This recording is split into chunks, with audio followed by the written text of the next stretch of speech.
There's a great variety of symptoms suffered by women undergoing menopause. They're the so-called vasomotor symptoms, like night sweats and hot flashes, difficulty sleeping or full-on insomnia, vaginal dryness and pain during sex, as well as adverse effects on mood, including full-blown depression. Might exercise help? Exercise can certainly help with physical and psychological quality of life in general, but unfortunately there's no evidence for the effects of exercise on menopause-specific symptoms. Researchers are getting desperate when they try to see if giving people pig placenta will help. Spoiler alert, it doesn't. Well, we know oxidative stress, which is a consequence of excessive free oxygen radicals or impaired antioxidant defense, is linked not only to diseases such as diabetes, obesity, and cardiovascular disease, but also menopausal symptoms like hot flashes.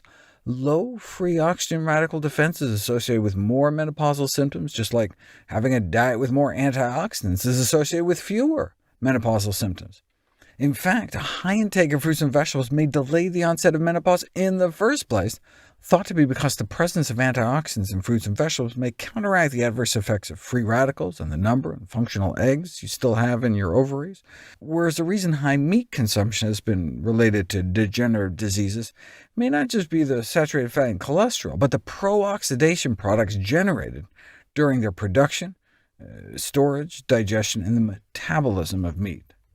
Similarly, since a pro-inflammatory diet has also been associated with higher menopause-specific somatic symptoms, meaning like hot flashes and sleep issues, that would mean moving towards a more plant-based diet, packed with anti-inflammatory components like fiber, and away from pro-inflammatory foods containing saturated fat and cholesterol. No wonder whole plant foods intake has been associated with fewer menopausal symptoms. In terms of specific foods, poultry and skimmed dairy products may be particularly bad, whereas soy milk seem to help. So women may derive benefit from lower consumption of poultry and skimmed dairy, and a greater consumption of vegetables and soy milk. You don't really know, though, until you put it to the test, and indeed, women randomized to drink soy milk reduced their menopausal symptoms by 20% within 12 weeks.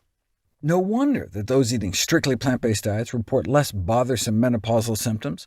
Among women undergoing menopause, vegans reported less bothersome symptoms, and within the diet groups, more vegetables, and in the meat-eating group, less flesh food, was associated with less bothersome symptoms as well. So eating a plant-based diet may be helpful for women in their menopausal transition who prefer a natural means to manage their symptoms, consistent with all the other studies demonstrating reduced menopausal symptoms in those consuming greater quantities of plant-based foods and less meat.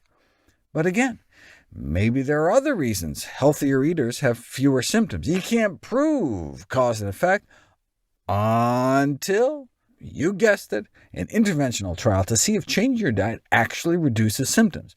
And in this study, where women were encouraged to decrease fat and increase fruit, vegetable, and whole grain intake, they were significantly more likely to eliminate their vasomotor symptoms like hot flashes and night sweats compared to the control group. So it's certainly not all or nothing.